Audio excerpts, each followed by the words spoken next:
저는 시대가 바뀌었다고 생각을 합니다. 사실 정보 과잉 시대잖아요. 그렇기 때문에 착각하시는 경우가 많아요. 우리가 지금 가져야 될 능력이라고 하면 어떤 게 진짜고 어떤 게 가짜인지 선별할 수 있는 눈.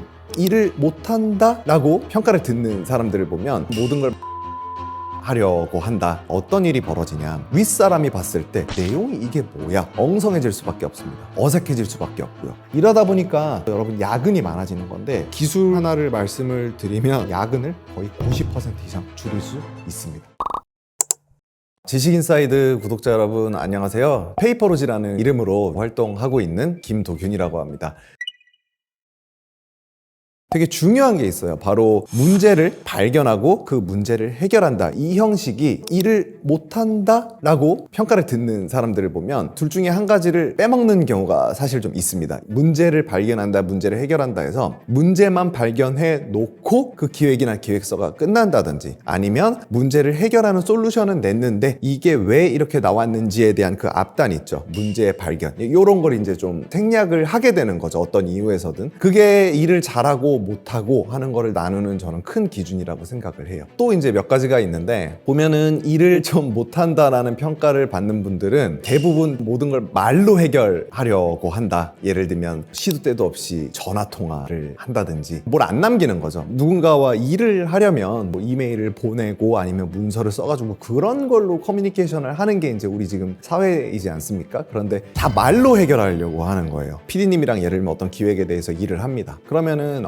이런 기획을 이렇게 하고 싶다, 이런 거를 길지 않아도 돼요. 간단하게라도 문서로서 정리를 해서 주는 게 다음 스텝으로 진행될 수 있는 되게 중요한 시작이 되는데, 제가 만약에 말로 다 했다고 쳐요. 그러면은 일에 대한 책임을 고스란히 PD님한테 넘기는 거예요. PD님이 정리해 주세요. 이런 개념이 되는 거거든요, 사실. 물론 회사에서 여러분이 상사의 포지션에 계시면 그럴 수 있죠. 여러분과 같이 일하는 직원분께 좀 문서 좀 정리해 주세요 라는 차원에서 이렇게 시킬 수는 있지만, 여러분이 그게 아니라 동등한 관계에 있다 그러면은 말로 일을 자꾸 처리하고 해결하려는 마음은 좀 버리는 게 좋을 것 같습니다. 그게 쌓이면 상대방이 싫어해요. 왜냐면 내가 결국 다 문서 정리해야 되잖아요. 문서 없이 일이라는 게 이루어지지가 않는 게 현실이니까 저도 문서 싫어하지만, 그런 차원에서 일 못하는 사람은 좀 전화로 많이 해결하려고 하는 경향이 있다. 또 한 가지는 메모예요. 결국에 좋은 기획서가 어디서 오냐라고 했을 때 어느 정도 기획서를 쓰는 데 있어서 공식 같은 건 있겠죠. 하지만 결국에 그 기획서도 여러분 각자의 개성이 들어가야 되는 거는 맞거든요. 근데 그걸 어디서 끄집어내냐, 바로 여러분의 경험에서 끄집어내야 되는데, 내가 어제 어떤 경험을 했고 작년에 어떤 경험을 했고 이거를 기억할 수 있느냐에 대해서 저는 기억할 수 없다라고 생각을 해요. 물론 아주 오래오래 쌓이면 그 철학이나 개념 같은 것들이 기획서 쓰는데 녹아들 수 있겠지만, 아직 그게 익숙치 않은 초년생, 중년생 단계에서는 여러분이 한 메모에서 이런 것들을 끄집어내서 써야 된다는 겁니다. 근데 또 어떻게 말하면 메모가 없이 자꾸 기획서를 쓰다 보면 기획서라는 게 굉장히 어렵고 부담스러운 일이 되지만, 여러분이 메모를 조금이라도 착실하게 하고 그게 조금씩 쌓여갔다라고 하면은 기획서 쓰는 일이 그렇게 즐겁고 그렇게 쉬울 수가 없어요. 그걸 가르는 게 이제 메모다라고 말씀드릴 수 있겠습니다. 진짜 이제 여러 가지 원인이 있을 수 있겠지만 저는 템플릿 사용이라고 봅니다. 그러니까 무슨 얘기냐면, 저는 이제 PPT를 주로 전문적으로 하고 있으니까 제가 PPT 쪽으로 하나 말씀을 드릴게요. 또 여러분 PPT 때문에 주로 야근하시는 경우가 많으니까 이제 두 가지 부류가 있어요. 하나는 조금은 디자인이 좀 예쁘지 않고 조금 엉성하더라도 내가 생각하는 디자인을 하는 사람, 그리고 PPT 템플릿을 써서 PPT 문서를 만드는 사람, 이렇게 두 가지로 부류가 되는데, 제가 지금까지도 안 하고 있고 앞으로도 안 할 사업이 하나 있는데 그게 바로 PPT 템플릿이에요. PPT 템플릿 판매죠. 안 판다는 거죠. 왜냐? 이게 되게 안 좋다는 걸 알고 있기 때문에 그래요. 자, 그럼 여러분 한번 생각해 보시면, 여러분이 PPT 템플릿을 샀습니다. 그럼 그 PPT 템플릿은 누군가 만든 템플릿이죠. 그러면 어떻게 되냐? 그 PPT 템플릿을 만든 사람은 여러분이 무슨 회사에서 여러분이 누구고 어떤 프로젝트에 어떤 일을 하는지 전혀 모르는 상황에서 그냥 범용적인 거를 만들어 놓은 거란 말이에요. 그런데 그런 PPT 템플릿을 사서 여러분이 쓰시다 보면은, 자, 어떤 일이 벌어지냐, 여러분의 내용에 맞춰서 디자인이 되는 게 아니라 이 PPT 템플릿에 여러분의 내용이 껴들어가서 맞춰진다는 거예요. 반대가 되는 거죠. 내용이 먼저 나오고 그거에 디자인이 붙는 게 순서인데, 디자인이 먼저 돼 있으니까 거기에다 내용을 끼워 넣는다. 자, 그러다 보면 엉성해질 수밖에 없습니다. 어색해질 수밖에 없고요. 내 의도가 온전히 전달되기가 힘들어진다는 겁니다. 그러면 결과적으로 윗사람이 봤을 때 뭐 디자인은 괜찮은데 내용이 이게 뭐야? 라는 생각이 들게 되는 거죠. 그러면 뭐가 와요? 수정이 오죠. 아, 이건 이렇게 바꿔라. 이건 이렇게 바꿔라. 그 어떤 악순환의 고리에 갇혀버리게 되는데 가장 큰 원인이 저는 PPT에서는 템플릿이라고 보고 있습니다. 여러분 진짜 PPT에서 이것만 안 하면 야근 시간 90% 이상을 줄일 수 있는데, 예를 들면 뭐냐면 기획서를 써야 될 때 PPT부터 띄워놓고 하시는 분들 있잖아요. 근데 그럴 경우에는 이제 영화 포스터랑 똑같은데 영화 제목도 모르고 주연 이름도 모르고 이 영화가 어떤 영화인지도 모르는 상태에서 디자인하면, 디자인을 했다고 쳐요. 그럼 또 수정해야 돼요. 왜냐면 이제 영화 제목 정해지면 또 수정해야죠. 영화 내용 정해지면 수정해야죠. 아니면 영화 주연 정해지면 수정해야죠. PPT 똑같습니다. 그렇기 때문에 야근을 자꾸 하는 거예요. 내가 내용이 확정되고 내용이 결정되지 않았는데 자꾸 PPT를 열어서 디자인하면서 내용 만들고, 내용도 안 정해졌는데 발표 생각하면서 PPT 디자인하고, 이러다 보니까 자꾸 그 수정이 반복돼서 여러분 야근이 많아지는 건데, 그게 아니라 PPT는요, PPT부터 여는 게 아니라 워드나 노션이나 여러분 편한 거 여셔가지고 글부터 쓰고 그 글부터 완벽하게 완성을 한 다음에 PPT를 열면 야근을 거의 90% 이상 줄일 수 있습니다. 저는 시대가 바뀌었다고 생각을 합니다. 예를 들면 10년 전만 봐도 멋있는 말로 앞단 썰을 쫙 까는 그런 방식이 특히 이제 광고 대행사에서 많이 유행시켰던 방식이죠. 뭐 3년 전 오늘을 기억하십니까? 약간 이런 감성팔이 느낌으로 앞단 한 50장 채우고 이제 아이디어 뭐 까고 솔루션 까고 이런 방식으로 하는 PPT가 많았는데, 요즘 클라이언트 분들이 그런 거를 좀 안 좋아해요. 너무 감성적이지 않냐? 그러니까 왜 숫자를 넣어야 되냐? 예를 들면 뭐 이런 문장이 있습니다. 이노베이션이라는 말이 들어간 어떤 회사의 슬로건이 있어요. 근데 이걸 바꿔야 돼요. 근데 누군가 이렇게 말을 해요.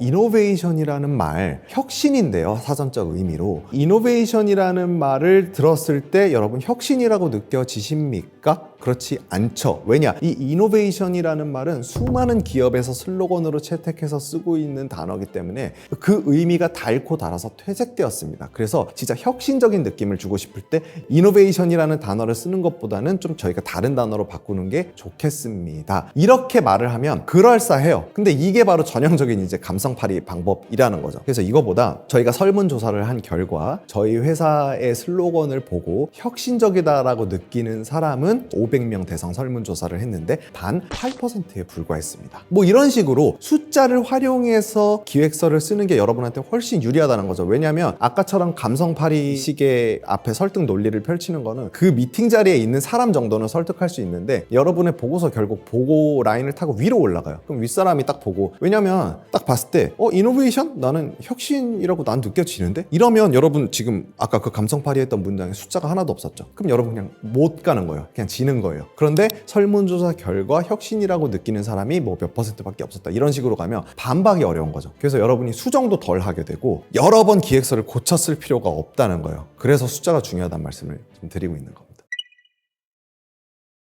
가장 먼저 하는 일은 일단 사이즈 확정이고요. 16대 9냐 4대 3이냐. 근데 왜냐면 100장 만들어 놓고 나중에 사이즈 잘못됐네 고쳐야지 띡 하면 여러분 그게 무슨 반응형 웹사이트처럼 그렇게 바뀌는 게 아니에요. 디자인 다시 다 해야 돼요. 찌그러지고 어그러지기 때문에. 두 번째는 제가 진짜 최근 프로젝트 하면서도 많이 느꼈는데, 제가 최근에 한 투자증권 회사와 300장짜리 PPT를 같이 만든 적이 있는데, 뭐부터 했냐? 사이즈 확정은 뭐 당연한 거고, 첫 페이지를 만드는데요, 뭐부터 하냐면 이 300장짜리 PPT에서는 나 이런 색만 쓸 거야 라는 정리, 폰트 나 제목에는 이것만 쓸 거고 제목 이 크기로만 할 거고, 서브 타이틀 이 크기 이 폰트로만 쓸 거고, 본문은 이 폰트만 쓸 거고, 선, 화살표, 도형 이런 디자인의 이런 컬러만 쓸 거야를 첫 페이지에 다 정해놓지 않으면 300페이지를 그거마다 디자인을 다 해야 돼요. 자, 그럼 첫 번째 시간도 오래 걸리고, 뭐 시간은 오래 걸려도 뭐 된다 칩시다. 그런데 문제가 보는 사람이 불편합니다. 아니 무슨 300장짜리 페이지 PPT를 보는 사람이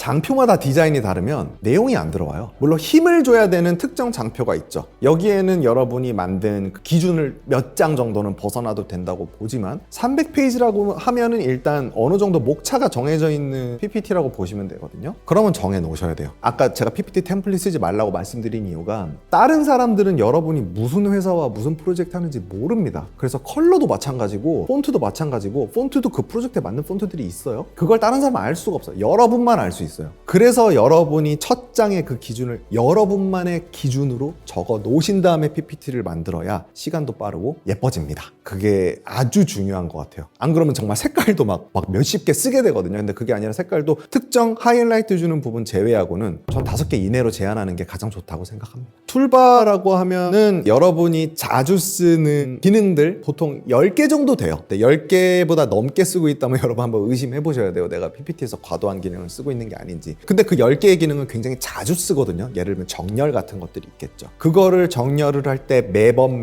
뭐 예를 들면은 가운데 정렬 이것만 하려고 해도 타고 한 3-4번 타고 들어가야 돼요. 근데 그걸 뭐 몇 페이지마다 한다고 생각해 보시면 그것만 몇 박 며칠입니다. 근데 그걸 툴바에다가 여러분이 쫙 정리를 해보면 동선이 줄어들죠. 그래서 PPT 디자인의 핵심은 일단 빠르고 예쁘게인데 빠르게 할 수 있는 방법은 뭐 툴바가 기본입니다. 내가 필요한 거 10개 딱 정리해놓고 따다다다다다닥 하면은 그 툴바 세팅 안 한 사람보다 작업 속도 한 5배 이상 차이 날걸요 아마.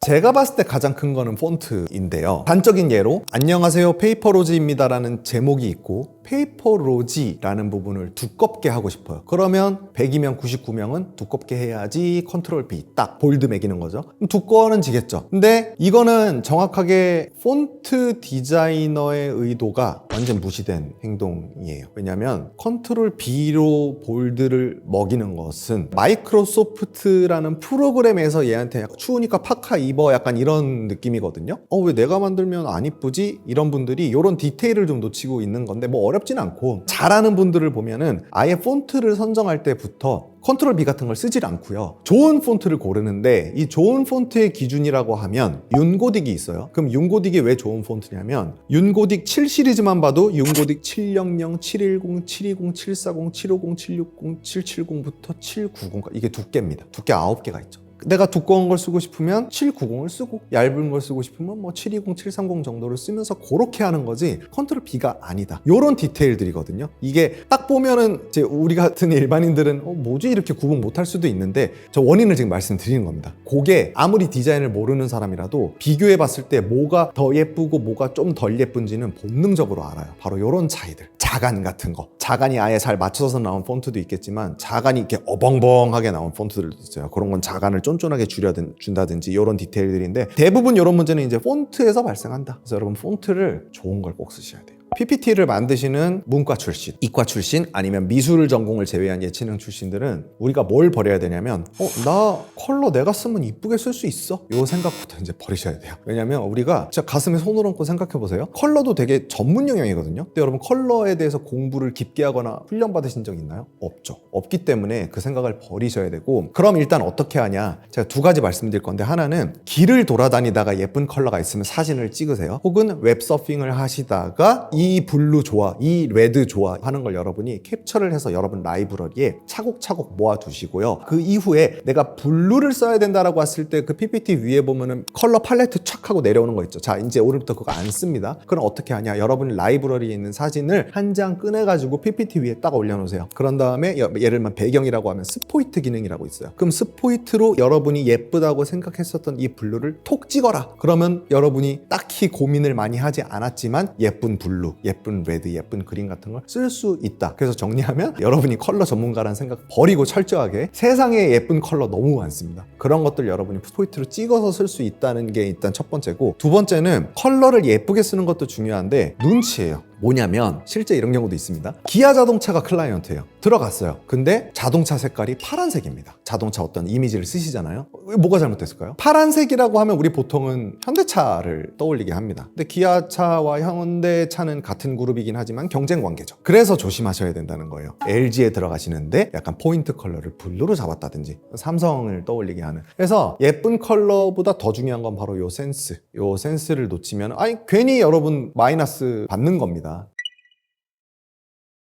이제 발표용 PPT에서 많이 하시는 오해가 글자를 막 이만하게 써야 된다라고 착각하시는 경우가 많아요. 그래야만 보이겠지? 이제 그러다 보면 여백이 없어져서 답답한 마음이 들죠. 그런데 여러분이 비즈니스를 하시는 사람들의 연령대를 생각해 보면 막 90세, 100세 분들은 안 계시잖아요. 거의 많아도 한 50세 정도일 텐데 글자를 막 이만하게 막 쓰는 거는 여러분이 이제 괜히 손해 보는 겁니다. 그렇게 크게 쓰지 않아도 충분히 충분히 잘 보이거든요. 그리고 크게 쓰지 않았을 때의 장점은 여백을 살릴 수 있다는 거고, 여백이 있다는 것의 장점은 여러분이 쓴 텍스트에 시선을 더 집중시킬 수 있고 더 주목을 시킬 수 있어요. 근데 여백이 없으면 그게 안 돼요. 그러니까 여백이 적절히 있어야 내가 강조하고 싶고 시선을 집중시키고 싶은 부분을 집중시킬 수 있어요. 그래서 여백이 굉장히 중요하니까 글자 너무 크게 쓰지 않으셔도 된다, 꼭 말씀드리고 싶었습니다. 도식화를 시키는 게 좋다라고 사람들이 너무 많이 말을 하니까 도식화가 그럼 뭐지? 도형 쓰는 건가? 이제 이렇게 약간 오인지가 있어가지고 사각도형, 원도형, 다이아몬드 도형 이런 거를 너무 많이 쓰는 거죠. 그런데 그걸 너무 많이 쓰다 보면은 글자가 안 보여요. 도형이 너무 많으면 정말 도형밖에 안 보여요. 뒤져보세요. 그런 PPT 있나? 사실 선으로만 해결되는 경우가 굉장히 많다는 겁니다. 예를 들면 A가 있고 B가 있어요. 그럼 A가 원인이 돼서 B가 결과로 나왔다라고 했을 때, 도형 좋아하시는 분들은 A에다가 박스 쳐놓고 B에다 네모 박스 쳐놓고 여기다가 화살표 써놓고 또 여기서 뭐 원인 결과 한 다음에 막 이런 화살표, 이런 점선 화살표 막 가득 채울 텐데, 그게 아니라 A, B 이거 있고 여기다가 선 하나만 싹 연결해놔도 지금 제가 말한 모든 의미가 다 전달이 돼요. 그러니까 PPT에 올려놨을 때 당연히 왼쪽에 있는 게 첫 번째 이벤트고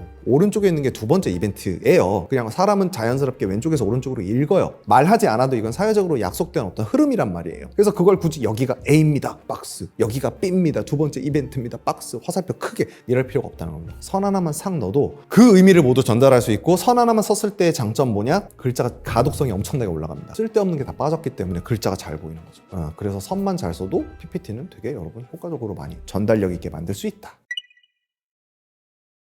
발표할 때 오해하시는 것들 중에 하나가 이런 경우가 있죠. 나 발표할 때 떨 것 같으니까, 말 잘 못할 것 같으니까 스크립트 외워갈래. 그렇게 해서 스크립트를 쫙 씁니다. 외워요. 혹은 진짜 더 최악인 경우 가서 보고 읽는 사람도 있고, 그게 가능하지가 않아요. 여러분 PT를 평생 한 번 하고 마실 것도 아니고, 예를 들면 일생을 살면서 한 100번의 PT가 있다고 할게요. 그러면은 그게 이제 외우면은 한 책 한 권 분량 대본이 나올 텐데 그거 외울 수 있다? 토시 하나 안 틀리고? 저는 그렇게 생각 안 하고요. 그리고 그걸 외워서 했을 때의 가장 큰 문제는 경직된다는 겁니다. 왜 그러냐면 변수에 취약해져요. 내가 뭔가 완벽하게 외웠죠? 근데 PT 해보신 분들 아시겠지만 변수 진짜 많아요. 중간에 질문하는 사람도 있고, 내가 생각했던 온도보다 더워, 이것도 변수예요. 한 지점이 빠그러졌다, 그럼 뒤가 다 무너집니다. 그래서 좋은 PT는 결국 뭐냐, 지금 제가 하는 이 말투랑 제가 PT 할 때의 말투랑 똑같아요. 다르지가 않아요. 그게 여러분이 나에게 맞지 않는 옷을 입고 갔을 때 불편하죠. 양복 안 입던 사람이 양복 입으면 막 목 졸리고 막 이런 것처럼, 나에게 맞지 않는 말투로 발표를 할 때 실패 확률이 굉장히 높아지죠. 뭐 프로 방송인이 아니라면. 그리고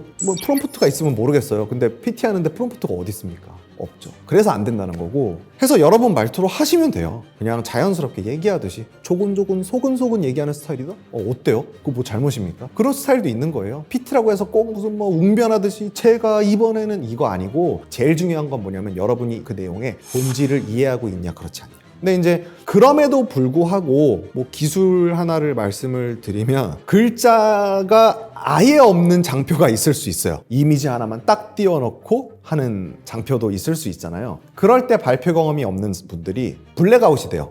나 뭔 얘기하려고 그랬지? 이렇게 한 10초 정도 있으면 이제 굉장히 곤란해지는 겁니다. 그래서 이제 제가 말씀드리고 싶은 건, 여러분 여기 지금 하단에 밑에 세 줄 보이시나요? 하얀 배경인데 하얀색 글씨로 썼어요. 그리고 약간의 그림자만 줘서 텍스트와 배경을 구분 정도만 해줬죠. 그리고 아주 작게 넣어놨어요. 자, 의미가 뭐냐? 디자인은 다 의도가 있고 목적이 있어야 됩니다. 그럼 지금 그 의도가 뭐냐? 사람들한테 여기 읽지 마 라는 얘기예요. 사람들한테 읽지 말라고 하는데 그걸 왜 써놨냐? 나는 읽을 거야. 컨닝 페이퍼예요, 간단히 말하면. 그래서 쓱 거기다 키워드 중심으로 적어 놓으셔야 되는 거죠. 그러면 까먹었을 때 요거 얘기하려고 그랬구나 하고 쭉 이어가시면 중간에 뭐 5초나 10초 정도의 그런 어색함을 만들지 않을 수 있다. 되게 좋은 방법입니다. 지금 사실 정보 과잉 시대잖아요. PPT만 해도 정보가 없어서 내가 기술을 못 배우겠다? 정보가 없어서 내가 PPT 디자인 어떻게 하는지 모르겠다? 이건 말이 안 되고요. 진짜 정보 많아요. 근데 그렇기 때문에 우리가 지금 가져야 될 능력이라고 하면 선별할 수 있는 눈. 그러니까 여러 내용이 있죠. 근데 어떤 게 진짜고 어떤 게 가짜인지, 어떤 게 진짜 사회나 회사에서 쓰는 기술이고 어떤 게 그냥 강의를 위한 강의인지 이거를 여러분들이 구분할 줄 알면 수많은 정보 속에서 좋은 정보만 사회에서 먹히는 정보만 여러분이 익혀서 바로바로 실전에 쓰면서 나의 업무에 바로바로 이제 적용시킬 수 있게 되는 거예요. 근데 그 눈을 빨리 기르셔야 돼요, 여러분이. 근데 안 그러면은 이런 게 있겠네요. 모핑이라고 있어요, PPT 기능 중에. 근데 이제 모핑이 PPT에서 제일 중요하고 모핑 기술이 PPT의 꽃이니 뭐니 이제 이런 얘기를 하는 게 좀 제가 기억이 이렇게 많이 나는 거 보니까 그 얘기가 꽤 많았던 것 같은데 저는 이제 정말 PT를 정말 많이 만든다는 광고회사도 다녀보고 지금도 하고 있고 하는데 모핑을 썼던 사례를 단 한 사례도 못 봤어요. 그런 눈, 누가 PPT는 꽃은 모핑입니다라고 얘기했다고 해서 그걸 믿지 마시라는 거예요. 그래서 현업에 있는 사람들한테 그런 검증을 받으시면 좋을 것 같고 만약에 주변에 전 너무 학생이라 주변에 회사 다니는 사람이 없습니다. 그러면 저한테 연락하세요. 제 채널에 오면은 정보란에 이메일 주소 있잖아요. 그럼 저한테 나 이런 거는 좀 물어볼 사람이 없어서 그런데 어떠냐? 그럼 제가 꼭 답변해 드릴 테니까 제 채널에 오셔가지고 그런 것들 많이 질문하시면서 그러다 보면 여러분도 하나의 기준이 생길 거예요. 그럼 여러분 스스로 판단할 수 있게 되겠죠. 이런 거 안 쓰네. 그 영상 안 보셔도 돼요. 누가 아무리 중요하다고 떠들어도 안 쓰는데 뭐 한번 안 보시면 돼요. 그럼 여러분 시간 벌죠. 그때 딴 거 하시면 되는 거예요. 이런 게 저는 제일 중요하다고 생각합니다.